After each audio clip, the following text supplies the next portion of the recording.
આજે આ ભાજપ વાળાને ખબર પડી કે ભગવાન બિરસા મુંડા પણ દેશની આઝાદી માટે લડ્યા છે।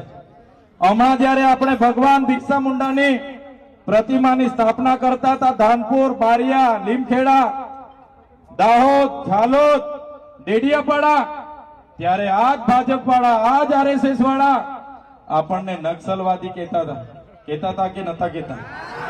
સાચી વાત છે કે ખોટી વાત છે?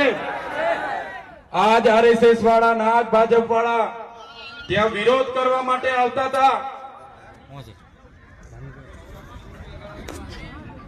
ત્યારે આપણને કહેવામાં આવતું હતું કે આ તો ખ્રિસ્તી મિશનરીઓના પૈસે આ લોકો આદિવાસીઓમાં જાગૃતતા કરે છે, બિરસા મુંડાના વિચારોને ઉજાગર કરે છે। આમને અહીંયા બિરસા મુંડાની, ટાટિયા મામાની, ખાદ્ય નાયકની, ગુરુ ગોવિંદની મૂર્તિ નહીં મૂકવા દેવાની, અને આ ભાજપ વાળા પોલીસને મોકલે